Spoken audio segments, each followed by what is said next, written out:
Hey, hey. Hey, everyone.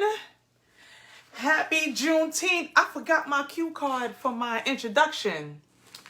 Hey, my beautiful black people. Hey, Shakira. Hey, Overseer Collins. Hey, Steph. Hey, Monique. Hey, Tony. Hey, Nanette. Hey, D'Adrian. So welcome to Cultivating Conversations. Happy Juneteenth. We are here to have some really good conversations tonight. And as you can see, I've kind of changed up my environment because I have my business page, I Design Beauty LLC, tagged because we're going to be talking about hair tonight. So before I start, Cultivated Conversations is a podcast where we talk about the hard conversations and the hard topics that people don't necessarily want to talk about. This is a safe place and a safe space to discuss those things that may not be safe, but we need to open up conversations. And so we know that, and I say this every week, in order to cultivate something, you have to put something in the ground and sow it and plant it. And before you can plant it, the ground has to be cultivated and it has to be pliable and ready to receive the seed. So the purpose of Cultivated Conversations is to plant the seed and have conversations that are going to cause us to think, to reflect, to have further conversations when we leave here, and whether we have to talk and think about things for ourselves or get on the phone and have some conversations. So that's what Cultivating Conversations is about. Thank you all for joining. And again, happy Juneteenth. We have been celebrating all day about Juneteenth. I'm not going to go into the history of that. We've been inundated with information and it's great. I think that there's a lot more information that we have to uncover and explore and really learn, because there's so much that has been robbed of us and taken away from us. And one of those things, so we know that, and I think we all know this right at this point, that our history was the idea of America was to strip, to utterly obliterate our history from us. And there's so many things, so many rich things in our history that make us who we are. And there are also things in our history that answers the question as to why we are who we are today, whether that's good, bad, or indifferent. And it seems like every single thing about us is political. Every single thing about us is, there's something that every day, and even more so now, we've been uncovering things, and it's like, well, that too, but that too, well, that too, and it's so much happening. So what I wanted to do was kind of merge with my beauty business, I Design Beauty LLC, which is a total beauty brand that I have a natural skincare and hair care company. I'm a licensed cosmetologist. I do all types of hair. And one of the things that I've kept seeing down through the years is conversations about our hair. And even more so in recent years, there's been backlash, there's been discussions about our hair, about how the world in totality feels about our hair. And I wanted to dedicate this night to doing something that was a little lighter, if you will. There's really nothing light about stripping a whole race from their history and causing them to walk around for over 400 years, nearly not knowing anything about them. There's nothing light about that. But in the wakes of the shootings and everything that's been happening, with today being a celebration, and one, I didn't even realize that Juneteenth fell on a Friday, which was great. So I wanted to do something a little bit different, but in the same vein, and kind of taking a little turn in our history and just having the cultivating conversation about our hair, because that is a point of contention. We've seen in recent years, there's been conversations about hair in the workplace, conversations and issues about people who had locks, and corporations and big, organizations asking their people that they hire to cut off their locks because they wasn't, they didn't look right. They wasn't, it wasn't what they was used to. I think it was last year, there was a young man, a young boy who was in high school, who his principal told him that he couldn't walk during his graduation if he didn't cut his locks. There was another issue where there was an actual wrestler who was black. He was mixed, but he was black. And there's a video of his trainer, I believe it was his trainer, that was cutting off his locks because they said that it was some type of violation with the helmet and with the hair and the wrestling or whatever. We've seen these instances with hair. Then there was this whole issue with women, black women, feeling like they were a circus act because women wanted to touch our hair, as if like we was some kind of like freak show. I had that. Okay, true story. I thought it to be funny, not really. And I was in Hong Kong for work. And when I went to Hong Kong, because of the time that I went, I had twists. I had Senegalese twists because I didn't want to be fussing with my hair because I already knew that the jet lag was going to jack me up and all of that. I wanted to be able to just do my hair. And then the temperatures over in Asia during the summer are hot, like 100 degrees, and the humidity makes it feel like it's like 125. It's crazy. So I wanted Senegalese twist, and I remember being in a shopping area in Hong Kong, and I was with my white coworker, and there was this couple. We was on an escalator, and there was this couple that my hair was, back like this, and my coworker was laughing. She was laughing, but she was kind of giving them the look like, what are you doing? And when I turned around, she told me that the couple, this old Asian couple, was standing close to me on the escalator, looking at my hair like, what is this? Now, first of all, this hair come from China. So how you gonna act? How you gonna act like people kill me acting like they don't know what this is? Let me tell you about another. This isn't in my notes, but let me just tell you about this other time that I was at work, and this is when I was doing hair, and I think I was doing Zariah's hair, doing somebody's hair, and I had bundles, like weave bundles, and I had all of this hair and this stuff, and all of the white co-workers came around my desk and was like, oh, what is that? Like, they were so mesmerized because I had like extensions, and I was like, these are extensions. So they were like, oh, well, how do you put that in your hair, and how do you do this, and how do you do that? And what they didn't know was that I was a licensed cosmetologist. So I was like, well, it's not really that much different from how you all get extensions. We use extensions with a weft and a needle and a thread, but y'all use wax known as a fusion method, where you melt the wax and then you take, the wax and you part your hair in squares. And it was looking at me, yeah. So here's what we're not going to do. We're not going to act like everybody don't get extensions at this point. Everybody wears extensions. Shakira says, so intrigued, Blue. Yeah, like we're not doing that. So they was like, oh, yeah. Y'all get fusion. We get sew-ins. Are there any other questions?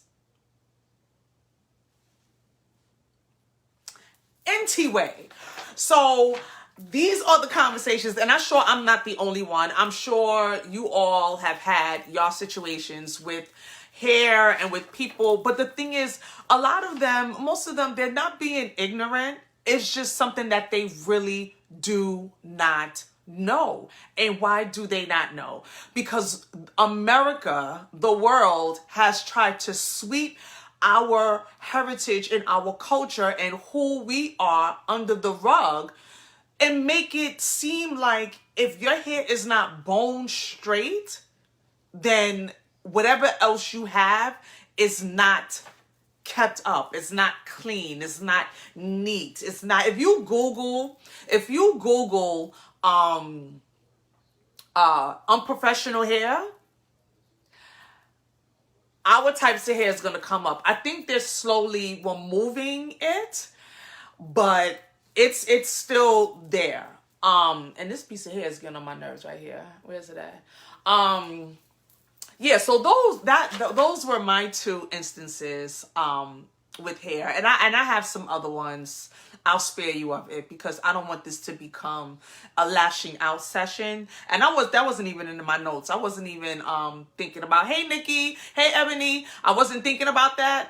But it just came to me because you know, it's just, I do hair, and hair is beautiful, and all types of hair is beautiful. And don't try me. Don't try my hair. I was just watching something with Sarah Jakes Roberts, and she was like, if you see her with, you know, an afro, straight weave, or braids down to her butt, it's her hair. You don't have to ask. This hair, this is my hair, because I paid for it. I have the receipt. And the next installment that I'm going to do is going to be mine as well. Or if I do not do one, then you'll see my real hair. But the other hair that I have is all my hair. It's mine. It's mine. I bought it, and it's mine. Okay.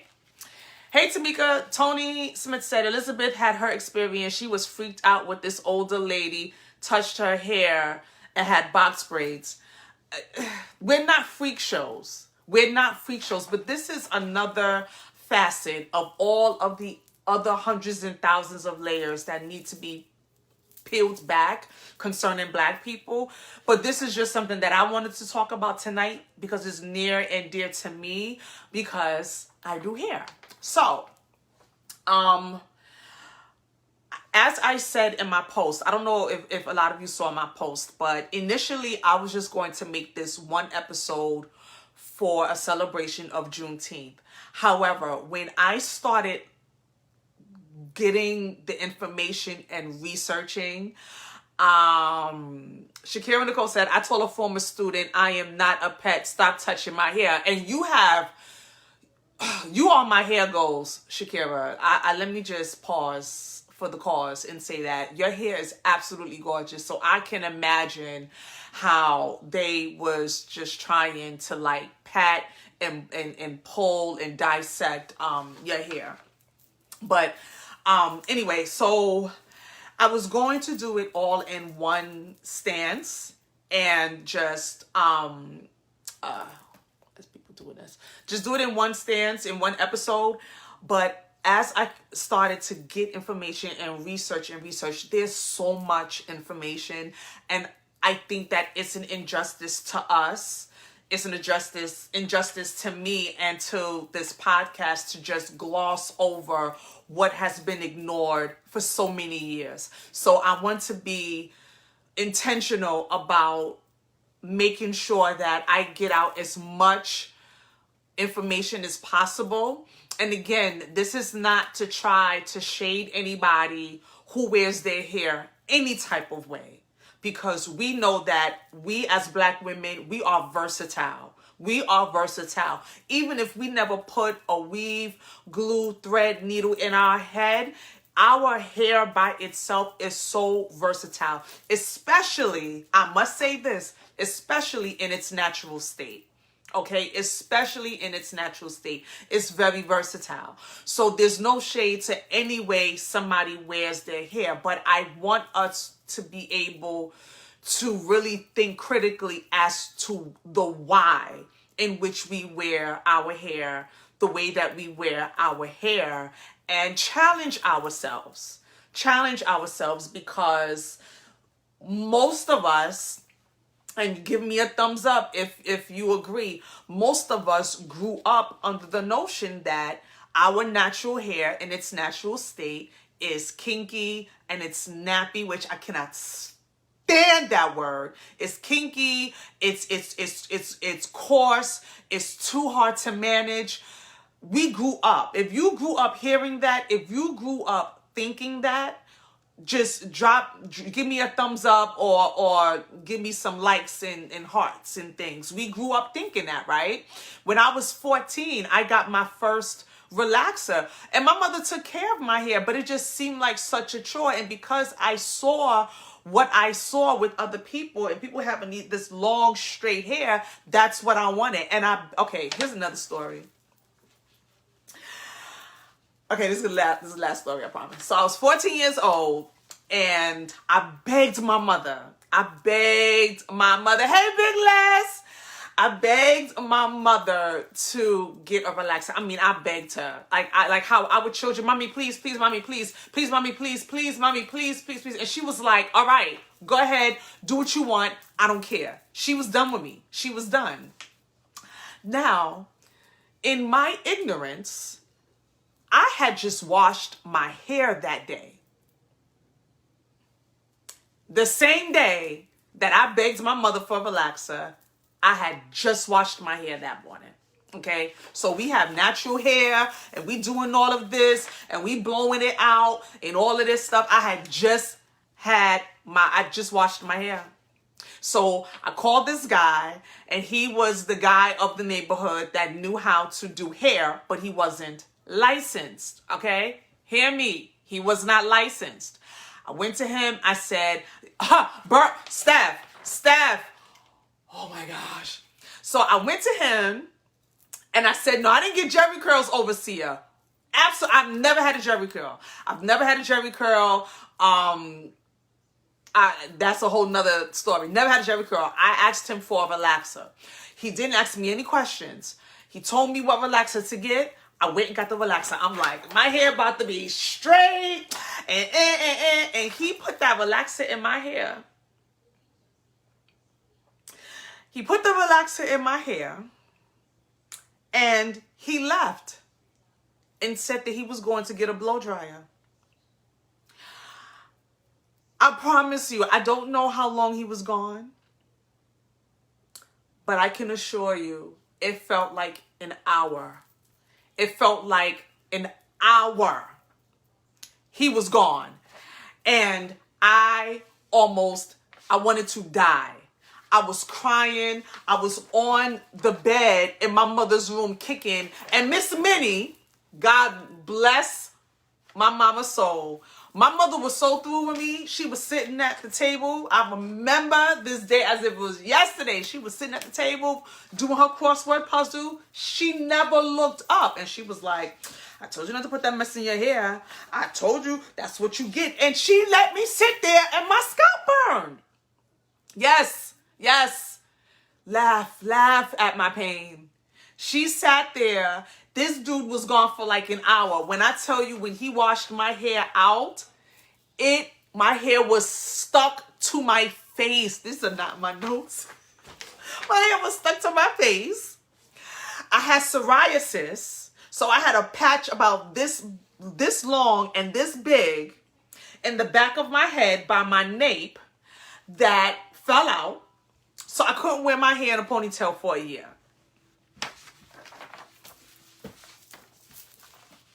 And that was my first encounter with a hair relaxer. And did I stop? No, I did not stop. Because I thought that this was the way to do things. And this is what now, I'm sure nobody else, like, I felt like a whole Malcolm X in that movie when he put that concholine in his head and he was rinsing his hair out in the toilet. Like, I came real close. I came real close, fam. Yes, I did. And from that point on, I never allowed him to do my hair, of course, but it took a long time. My hair was damaged. My hair was very, very damaged. So, but these are the things that we went through in order to keep up with society, with what society told us, you know, or what we just believed innately, and nobody corrected us because everybody felt the same way, that natural, curly hair. Nikki said, "Dag, you're a survivor." Yo, it was horrible. It was horrible. It was horrible. But this is what we go through. And I had a relaxer from the age of 14 until I was 24. After I had Zariah. And I cut my hair off, and I was going through, you know, the postpartum depression, and I thought I looked like a whole man, and I was like, no.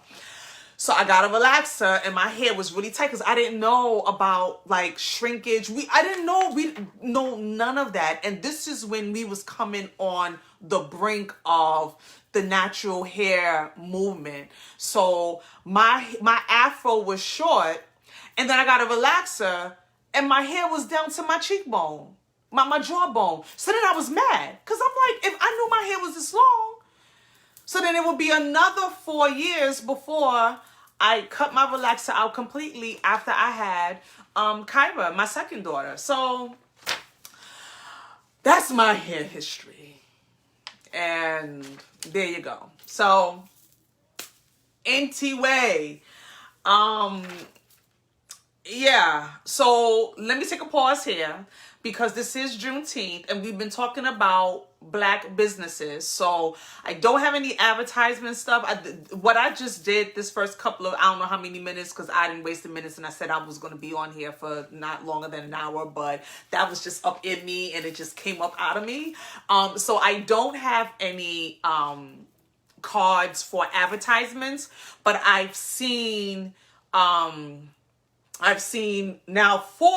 there are 4 Black-owned businesses on here. So, hey, Anika, I want you to drop your business link. Shakira, drop your business link. Tony Smith, drop your business link. Overseer, drop your business link for your book, and whomever else. I want everybody to drop their links right now, okay? While I get a sip of water, because it's hot in here. That it made me mad, all of that foolishness.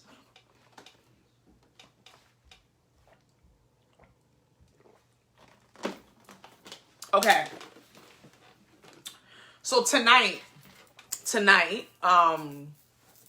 this first half, this is part 1 of our hair story, and tonight we're gonna go on a journey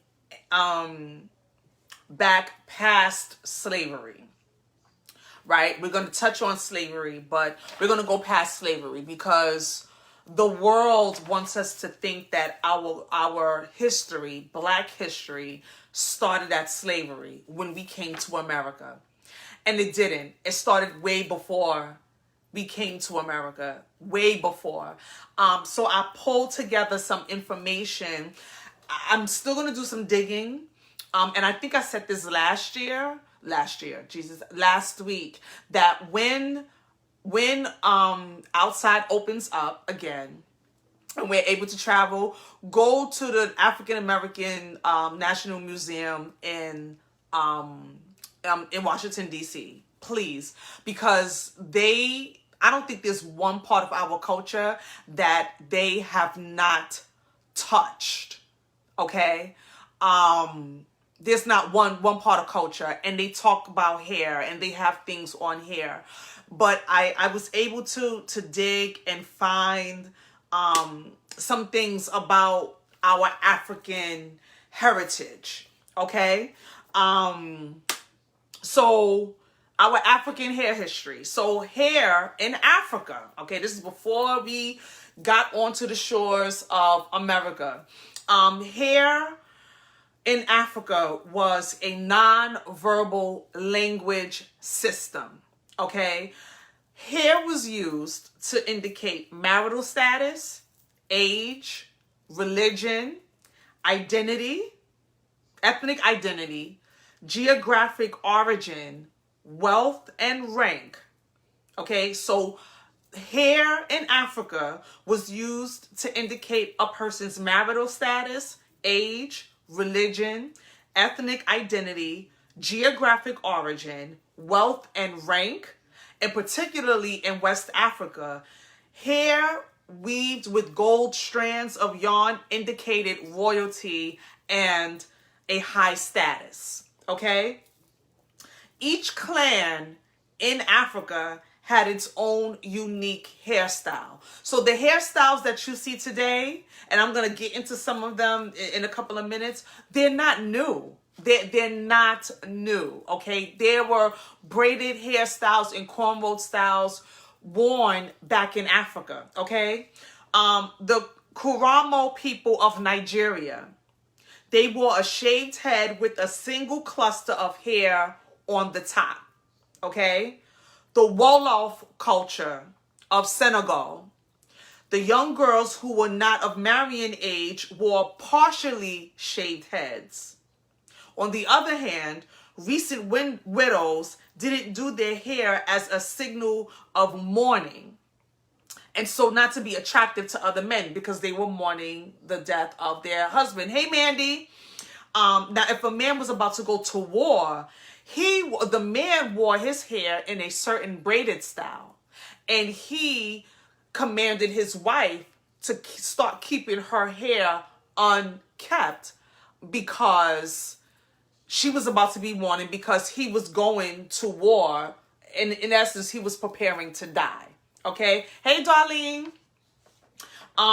Nigerian women in polygamous societies, they were polygamous societies in Nigeria, they wore a style called the Kohen Sorugan, which means turn your back to the jealous rival wife, to taunt other wives. So this style was some type of intricate style in the back of her head. So I was trying to get more information on it, but I'm assuming that it's one of those things like see my back because you're behind me, because you know this like I'm number one in this man's life and we live in a polygamous society, so you're like number two to me kind of thing.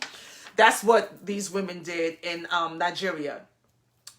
Leaders of a community wore ornate styles and were the only ones allowed to wear a hat or a headpiece. So those who were of higher status in different communities, they were the only ones that was able to wear hats or ornate pieces to show their status. The Mende culture of Sierra Leone required long, thick hair that was neat and arranged in a certain style. And the style could be to attract the opposite sex or be a signal for religious belief. So as just this paragraph alone, and I got some other things, there was a method to how Africans carried themselves and wore their hair. There was a method, there was a culture, it was methodical. There was a reason behind it. It was purposeful for what they did to their hair and why they did what they did to their hair. When we grew up, we didn't know what to do with our hair because we didn't have anybody to teach us. And I'm going to get into why a little later.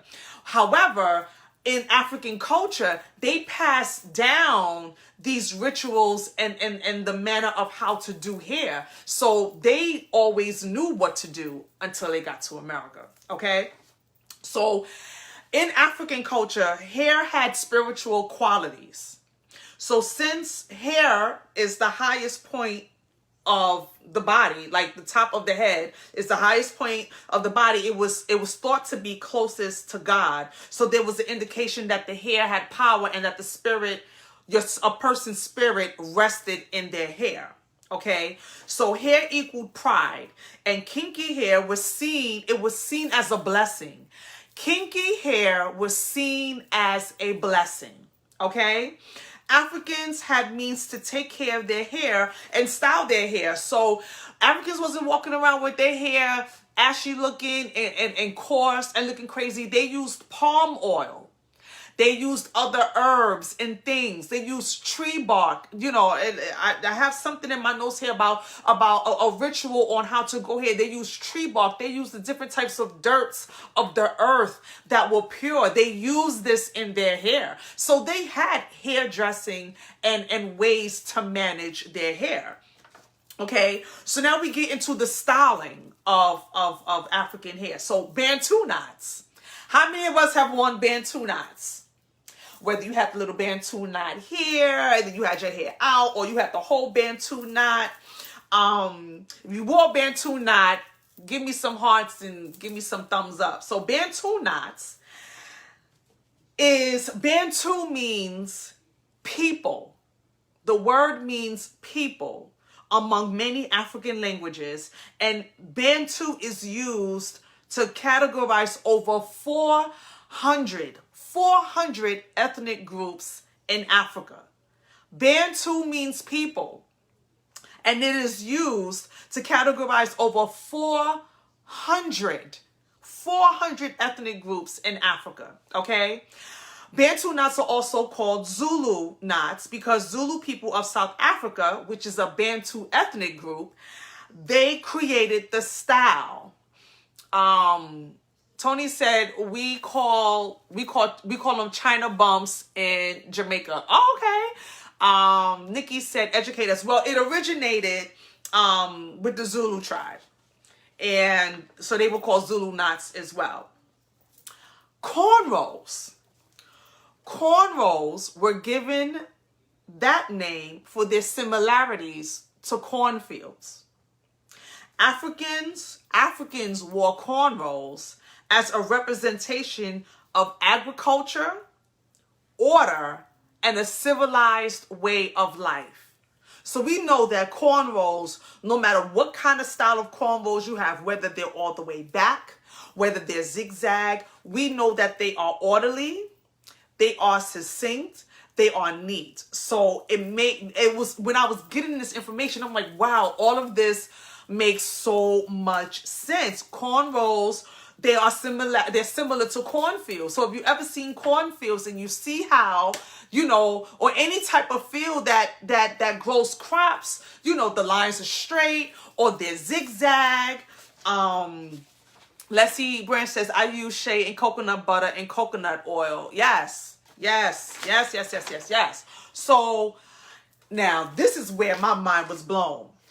Box braids, right? How many of us have had box braids? I kind of like well, these are not box braids. Well, no, they are kind of box braids because I braid it at the root and then they twist, whatever. Anyway, box braids connect to the Imbuvi, EEMBUVI braids of the Mumbalantu. I hope I'm doing this justice. I should have looked up these words, but I was doing a lot of stuff. Box braids connect to Imbuvi braids of the Mumbalantu women in Namibia. Imbuvi braids are a process for Mbalantu girls. So these braids are connected to this tribe in Namibia. The Mbalantu girls box braids was used as an initiation for these girls into womanhood. So this process started with these girls when they were the age of 12, where their hair went under a special process using tree bark and oils to make their hair grow longer. So they would do these braids, they would connect the tree bark, and they would use these oils, and they would wear these braids in their hair. I think it said until they were 16 years old.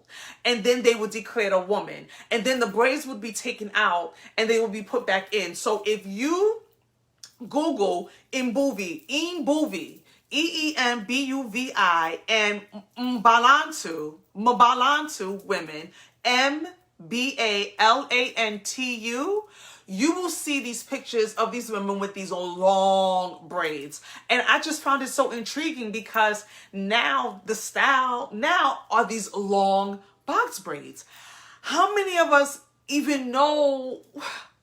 Just blown, okay? So because it was thought that hair, remember when I just said it was thought that because hair was the highest top of the head, it was closest to heaven, so it was closest to God. So it was believed that the hair has special powers and the person's spirit nested and rested in the person's hair. And because it was thought that hair held the spirit of a person, the hairdresser within the community was someone who was trusted. Okay, so let me pause here. Most of us are very particular with who we allow to touch our hair. Not only because we want to trust the person with our hair, but we want to trust the spirit of the person, because we know that witchcraft is real. We know that spirits transfer. All of that is real. All of that is real. So we want to be sure about who we have touching our hair, because it's connected to our mind. And you know, you sit in the chair for hours. It's quite spiritual. You know, and so it was back then. So the hairdresser within the community was someone who was trusted. And in some communities, hair was only done by a family member, because it was the only one person that could be trusted with such a task. So in some communities, there was only one person that would do everybody's hair, because that person showed themselves to be trusted. Okay, in the Yoruba, Y-O-R-U-B-A, Yoruba tradition, all of the girls were taught how to braid. But the one who was the best became the master and assumed the job of hairdresser for the entire community. Okay, so, and then let me just say this. Before that master died, so in the Yoruba tradition, all of the girls learned how to braid. Everybody knew how to braid. And the person who was the best braider became the master of the community. And when that master died, before the master died, when they got older, she passed on her box of hairdressing tools to another family member during a sacred ceremony, so that the tradition can be passed on. Okay, so let's just think a minute.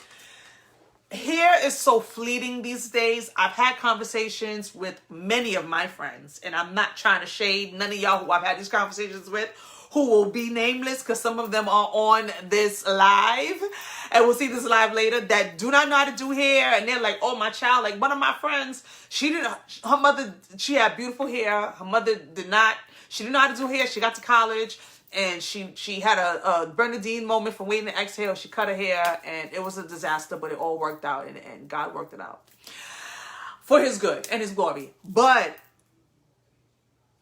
we are in a society today where hair is just whatever. You know, we'll do it ourselves. In the past, because I don't think it happens so much more now, but we used to put all types of chemicals in our hair and not take care of it.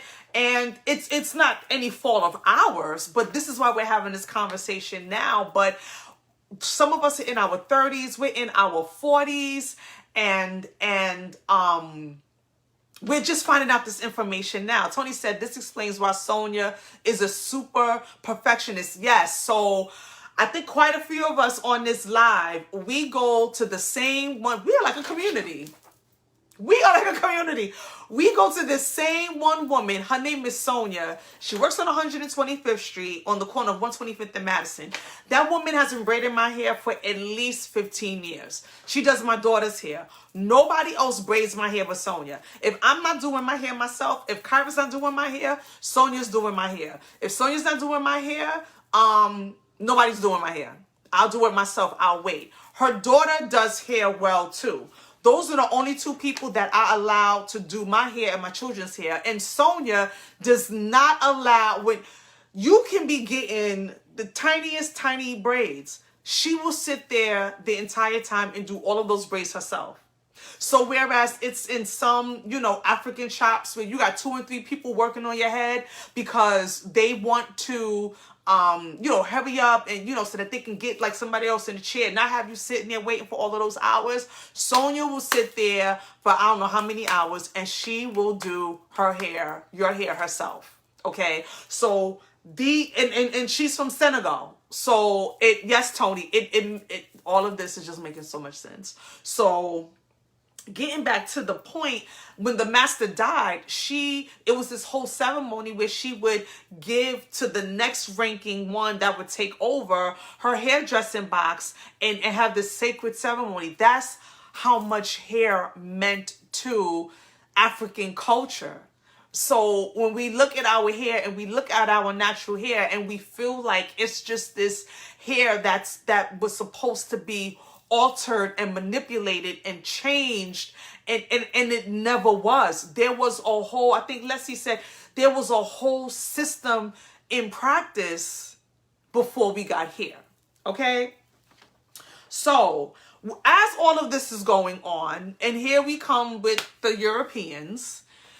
Let me fix my face. Here we come with the Europeans, and initially, so before the slave trade came, it wasn't that like Europeans just came and said, oh, here's some Africans, let's just get them over to America.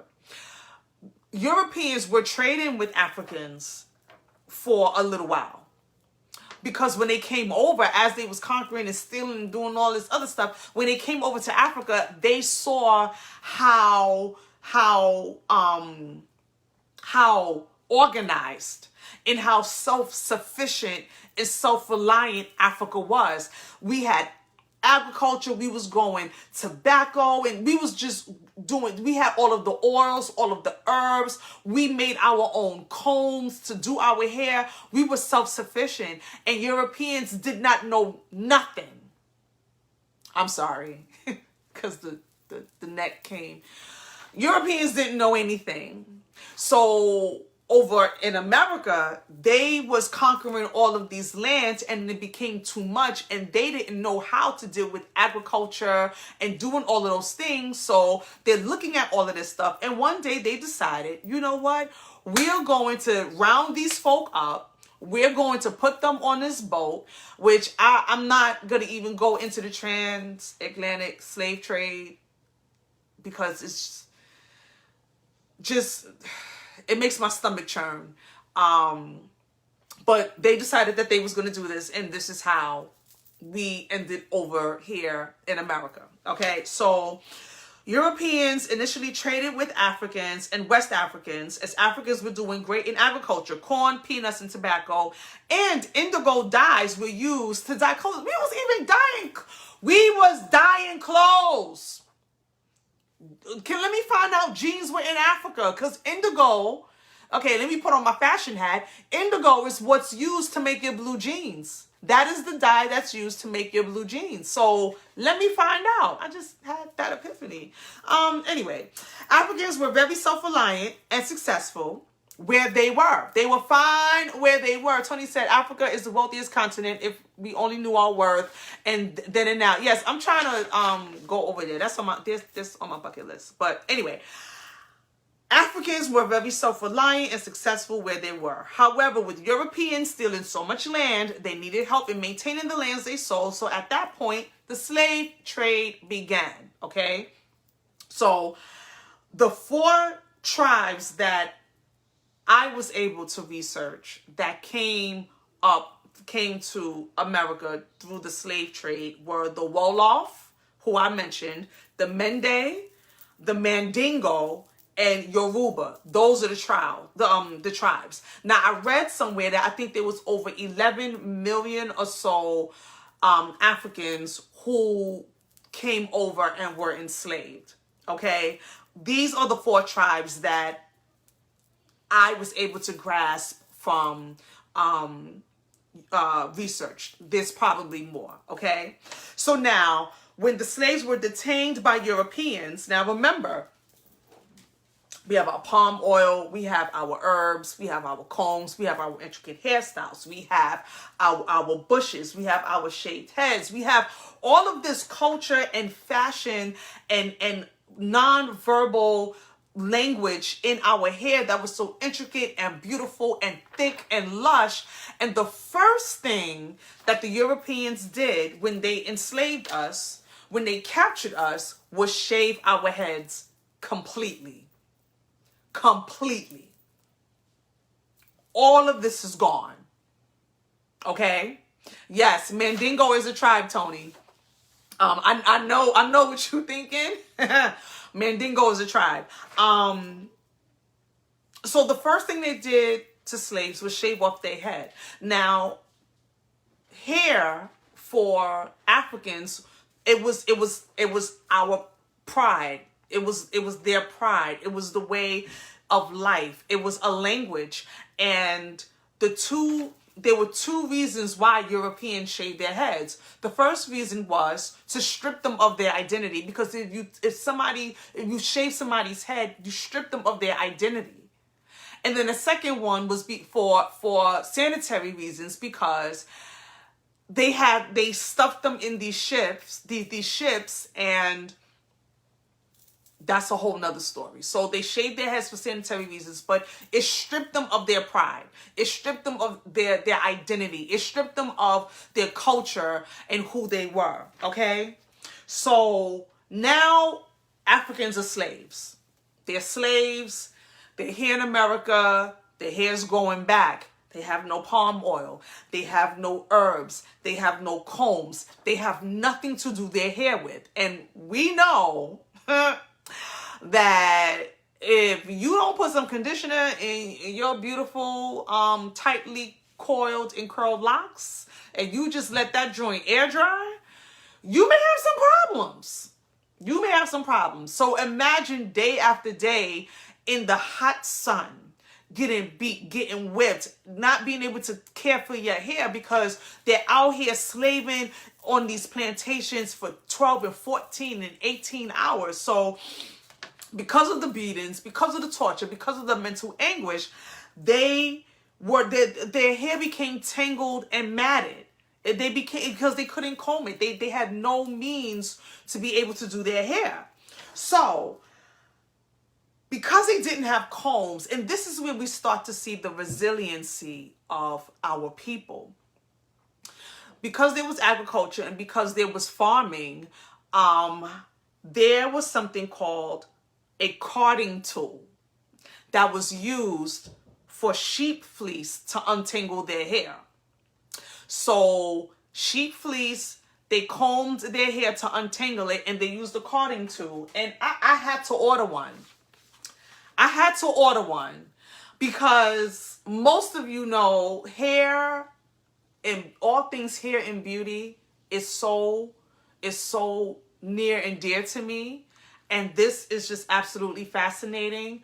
And because our people went through so much, I want to get as many artifacts as I can to really, really, really understand what our people went through. So this is a carding tool. Okay? It looks like a mini rake. It looks like a mini rake. It has these pointy spikes on it, and the spikes are kind of bent. They kind of go in like a curve like this. And this is what was used to untangle the hair of sheep. So they got a hold of this, and this is what they used to comb their hair. No combs, a carding tool. Amazing. Amazing. I'm gonna hold this for a minute. Okay. So this is what they use to comb their hair. Ebony said, I use that on my cat. Wow. Yeah. We use this in our hair. Can you believe? So head rags became, Tamika said, wow, that's what I use for my dog's fur to get his tangles out. Yes. I had no idea this even existed because I don't have pets right now. But I ordered this because I looked on Amazon and said carding tool, and this is what came up. So head rags. Head rags became synonymous with slave culture. Okay? That's probably why Aunt Jemima, you see then this whole Aunt Jemima thing, you know, you see the rag on her head. That's synonymous with slave culture. And the reason why it was synonymous with slave culture is because, remember, there's beatings, there's torture, they're in this sun with all of these bugs. You know, they're picking cotton, they're doing all of this stuff, but there's bugs. They have no I can't even think of like the spray to put on the lawn and things like that. So lice and ringworm was a problem. And because slave masters was not trying to give them ointment and things like that, you know, if you ever have ringworm, you know that it itch. Lice definitely itches. Your hair is thick and matted, so now you got all of this lice and you got all of this, no, not off Mika, on your body, the stuff that you spray on the lawn to kind of curb, I forgot what it's called. But your hair's matted and you have, yeah, they didn't have off either. And you have this lice and you have all of this stuff in the head and now you're sweating, you know, you can barely wash your hair. So they put scarves on because they dealt with a lot of scarring on their head because of the heat. Their scalp is dry, you got ringworms, you have lice, you're scratching, your scalp is inflamed, now it's bleeding, now you got bald patches. This is all of the stuff that we was going through. And then putting scarves on didn't help because now and I'm going to be a little nasty here, but if you had pus and dried up blood, and now you got a cotton scarf on, which we all know dries out your hair, and that's sticking to the scalp and to the scab and to the wound, and it's not healing properly. So it was just a mess. It was a mess. So head rags became synonymous with slavery because that's what slaves would wear. One, to shield their hair from catching anything, and two, to try to cover up the effects of whatever they caught that they couldn't care for, which resulted in bald patches and just infections and all types of stuff. Okay? So the next time you put on the head rag, it's just, we got a lot to think about and a lot to appreciate with the time that we live in. Okay? Slave masters referred to slaves' hair as wool, which was seen as derogatory, but where else is a person's hair like wool talked about? Hallelujah to Jesus. Anyway, so in Africa, I talked about palm oil and herbs and things like that. Now in America, they didn't have those things. So we all know how coarse and how difficult and challenging our hair can be when it's not properly moisturized. Yes, I'm using all of those terms because I'm not here for the coarse and nappy and raggedy and knotty and tangled and all of that. The devil is a liar. No. We know how it is when our hair is a little challenging because we are suffering with dryness and we need some type of moisturizing agent to make our hair soft and not manageable, but just easy to manipulate. We're going to change the narrative up in 2020, okay? But in America, because our people didn't have their tools, in addition to the carding tool, they used baking grease. Our people used baking grease and butter for softness and sheen for our hair. That's the only thing that they could get. They didn't have no palm oil. They didn't have any of that stuff. So they got the baking grease. This is my baking grease. I don't use this on my hair. I use baking grease because I like to use it when I'm cooking stuff because it gives your food flavor. But thanks be unto Jesus, we don't have to oil our scalp with baking grease. Yes, baking grease and butter. Baking grease and butter. So I salute all of us Black-owned businesses who is up in our kitchen, not using baking grease, but we are making things. We are creating things because it's just in us. It's just in us to create. This is what they did. bacon grease, and butter, and a carding tool used on animals. This is how they tended to their hair, coming over here with nothing, including hair on their head. Let's seal out on that, okay? Now, they started to straighten their hair or try to make their hair more manageable so that it can be manipulated and they can do something with it. So male slaves, used axle grease. So you can say, but why your bacon grease jar gotta look cute? Because you know what? I used to use a mayonnaise jar, the glass mayonnaise jar or the mason jar, and I saw this and I was like, you know what? I'm going to be brand new and I'm going to get a bacon jar that said bacon grease, bacon drippings. It says bacon drippings. You know, I'm extra.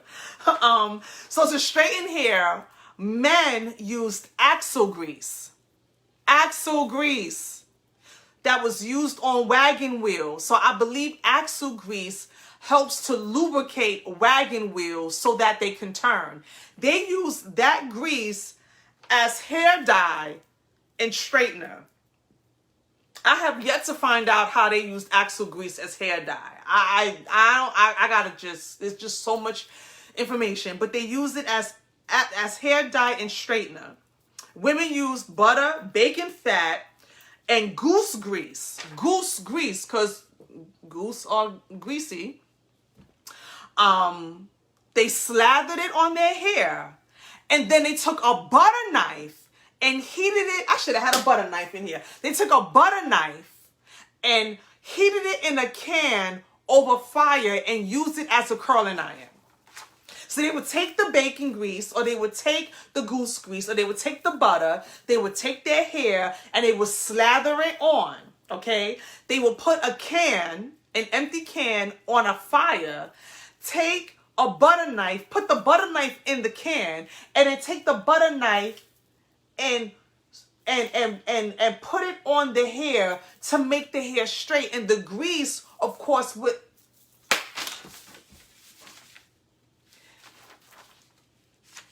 we are the bomb. Like, we are the bomb. This is what we did to straighten our hair, okay? Now, the most damaging mixture was lye mixed with potatoes. So we all know, and if you don't know, now you know. Well, I don't think lye is really used in a lot of relaxers, but back in the day, lye was the #1 ingredient for hair relaxers.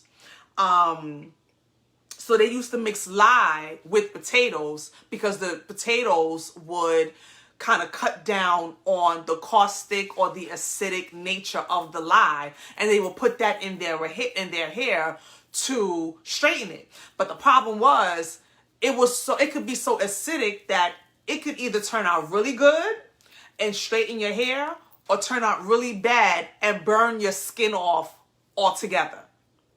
So this Anise said, Tamika said, we are so creative. Anise said, so innovative. Monique said, we are a smart and creative people. Steph said, creative. Tony said, say words. So I didn't need that hot comb that burned my ears. No, you did. Because here's the thing with butter knives. Butter knives are all metal.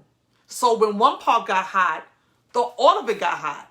So I would imagine that they had some type of material to put on the handle, because you can't pick up a butter knife that's sitting in a hot can, because the heat is going to travel throughout all of the metal.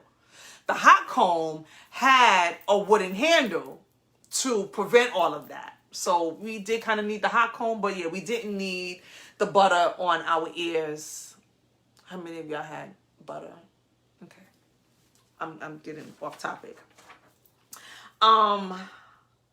Yeah, so now we're at post-slavery, right? So because, is this in, okay, I'm gonna get to that. So let me stick to my notes. So straight hair was translated to economic opportunity and social advantage, okay? Light-skinned, straight hair was seen as more attractive. They got the better jobs and were sold at higher prices during slavery. The narrative was that dark-skinned, kinkier hair blacks were less attractive, less educated, and were less educated than lighter blacks. Because here's what was happening. While slavery was happening, the white slave men were emasculating and beating our black men. They were raping our black women. So now you have this mixed breed of children. Or the white women were so mesmerized by the autonomy and the anatomy of the black man. They was trying to get their swirl on, and then you have the mixed kids there. So now on the plantation, you know, there was this term they used to call house Negro. And that's because the lighter slaves were more approved of. They were more, I'm drawing a blank. They were more favored because the lighter you were, the more you were acceptable. And so light-skinned blacks were seen as more beautiful and dark-skinned ones were seen as not, because that was the whole narrative and notion that they was trying to portray.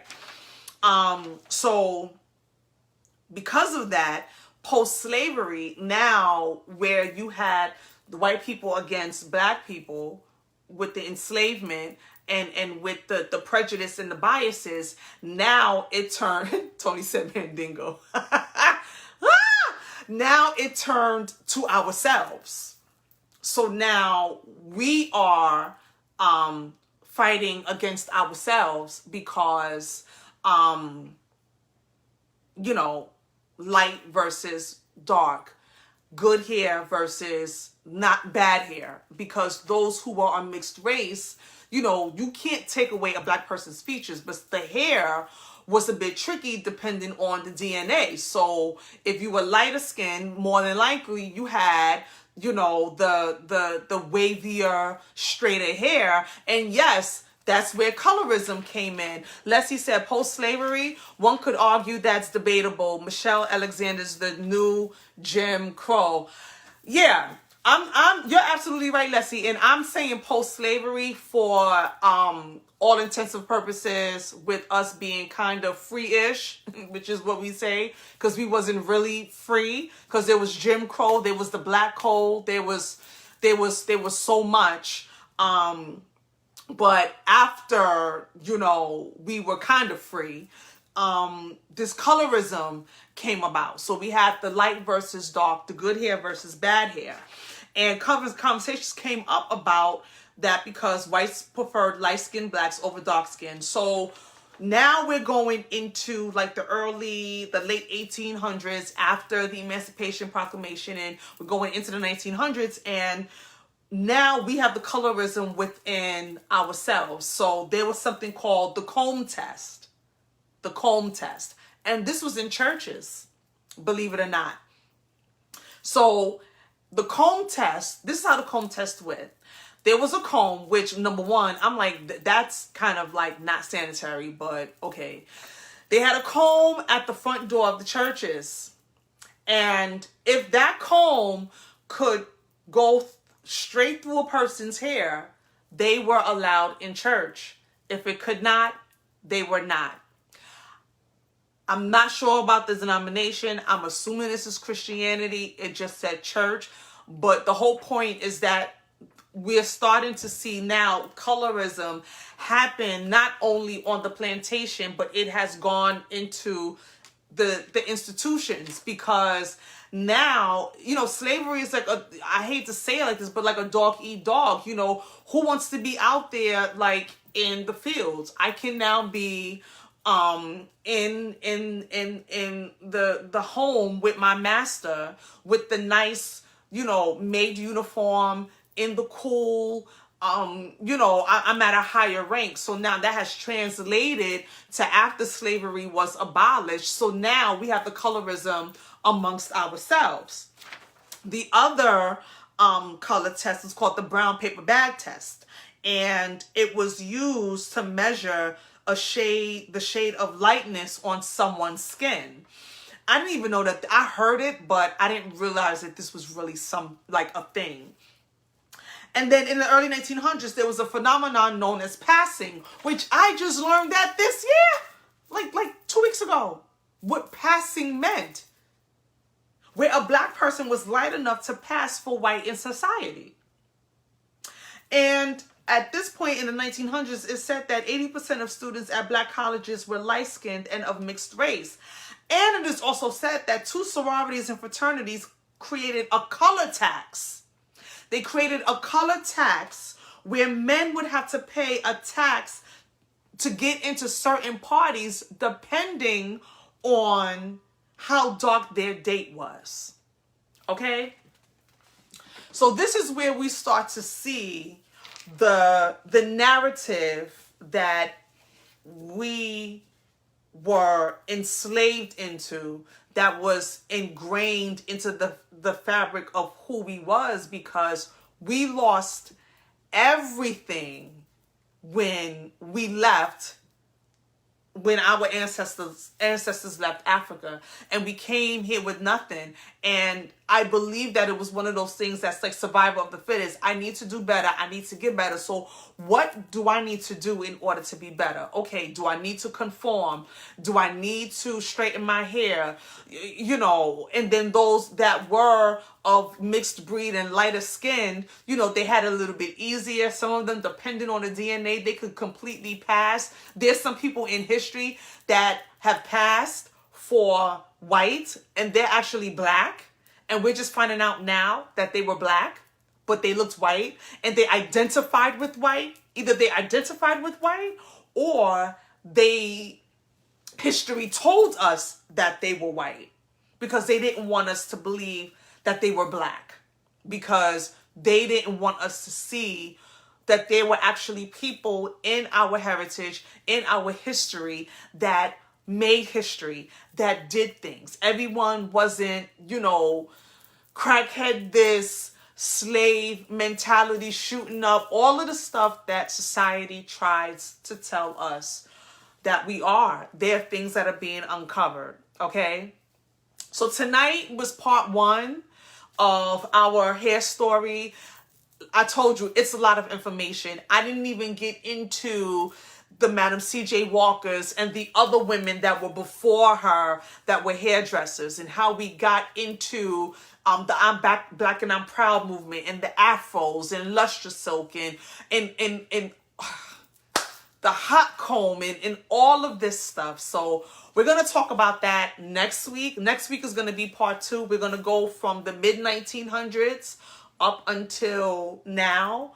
I'm hoping that I can get it all done in an hour. I don't really anticipate doing a part 3, but if I need to do a part 3, then I will do a part 3, because I really want us to understand this so that we can educate people. And let me just say before I go, most of the information that I talked about tonight came from this book. It's called HAIRstory, and it's by Ayanna D. Bird and Lori L. Thorpes. I don't know if you all knew about this book. I stumbled across it. I read the review. I ordered it. I received it last week, and I thought that it was just going to be a read through. And I'm not even I think I'm almost halfway through the book, and that's why I didn't want to rush this, because I really want us to learn and understand. Anybody that's thinking about going natural and have had the notion that we've all had in our mind that our hair is just so difficult to deal with, and so on and so forth, and as if Black people came on the earth not knowing nothing about their hair, like nobody knew about their hair. No, we knew about our hair, but it got lost in translation. It got lost in transition. It got lost in the transatlantic trade when we came over here. It just got lost. Leslie said, Bliss Boyard wrote an interesting book on passing.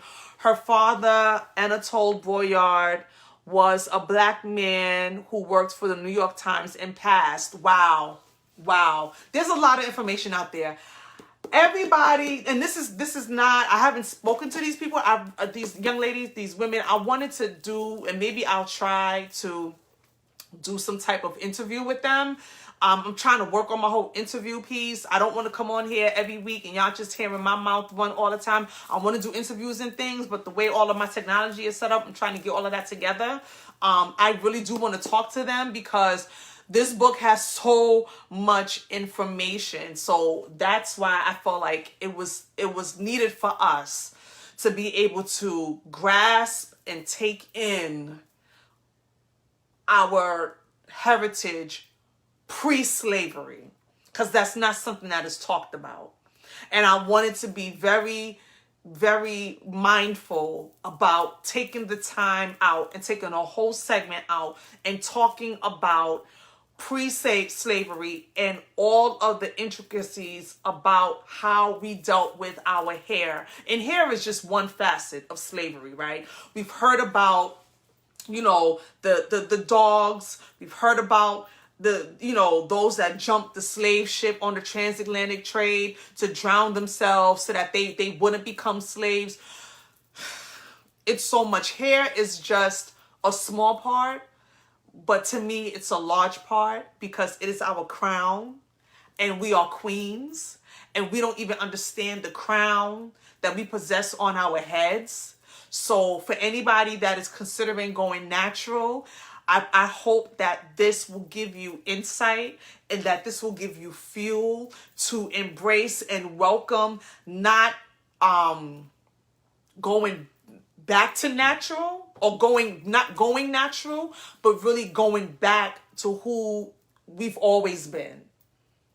And there's time for, getting your hair straightened and getting curls and all of that. Nothing wrong with that. That's the versatility and the beauty of our hair. We can wear our hair straight. We can curl it up. You don't know, people say, oh, my hair's too nappy for it to go natural. You don't know what texture you have. You do not know what texture you have until you grow your hair fully out. Okay, for anybody that's been considering, let me just say this to you. I'm putting on my cosmetology hat. You do not know, and you will not know your curl type and your hair curl pattern until your hair is completely grown out. You cannot use your new growth as a benchmark as to how curly your hair is or not. Why do I say this? Because natural hair, curly hair and straight hair always fights against itself. That's why when you need a touch up and that new growth come in, it's a force to be reckoned with, because your curl pattern is fighting against this straight hair.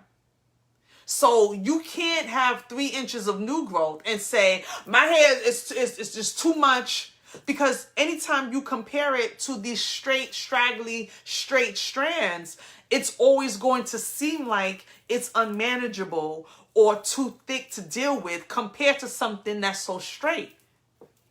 But if you give it a chance, and it's not until you really, really cut out the relaxer that you're going to see how beautifully curly and luscious your hair is. Okay? Leslie said, crown got a lot of silver in it. Yeah, I'm getting some silver too. And I almost snatched these out because I really wanted to be like Juneteenth.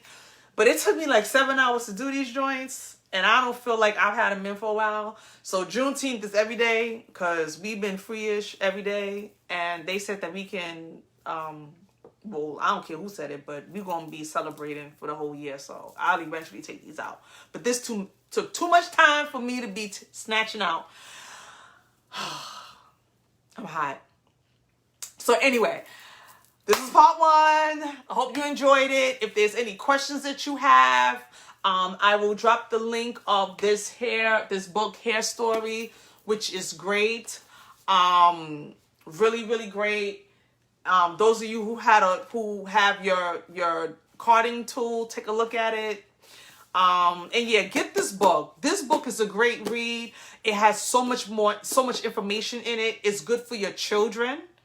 Especially when you have young ones that like are ready to read, like really, really read. This is great. This is great learning. This is great learning for our allies. There's a whole group of white women called Shared Sisterhood that is trying to get themselves educated on our history and everything. And I shared this with them, and they have an audio. They have it in audio. So you don't have to necessarily buy the book. You can get it in audio and listen to it. I can't even imagine how. I don't know if they have like African drums playing in the background. I don't know. I'm gonna have to get the audio. But anyway, I'm hot, and this was great. If you have any questions, anything that you want me to discuss next week, I have a ton of information that I'm going to be digging through to bring to you. So like this episode, share it, drop your comments, let me know what you thought. Happy Juneteenth. Let's continue the celebration all month. Let's keep our foot to the plow. We still have work yet to do. There's still a lot of things that's happening. And we're making progress. And I'm proud of us. I'm proud of our people. Oh, thank you, Leslie. So myself and Leslie Branch, I co-authored an article on Blarity.com called What's Going On, and I co-authored with the fabulous and incomparable Dr. Leslie Branch, she has a PhD. She's a professor at Metropolitan College of New York. I think I said it right. She's been on TED Talks. She's been on the Bronx Net channels. She is a great resource of information for women's empowerment. I believe she has her own podcast. Leslie, I hope that you dropped your information as well. Yeah, so check it out on Blarity. It's on, the link is in my timeline. For my, I'm Stacey T is also on my personal page. And she also, Leslie, she tagged me in LinkedIn and I believe on Twitter. So it's on all channels. So read it. Let me know what you think. Send your comments, like, share. I think it's a really, really amazing piece talking about the climate and where we are, and particularly how women drive the movement. We help drive the movement. And yeah, it's a great piece. So check it out. Happy Juneteenth, and I will see you guys on next week on Cultivated Conversations. All right? Peace.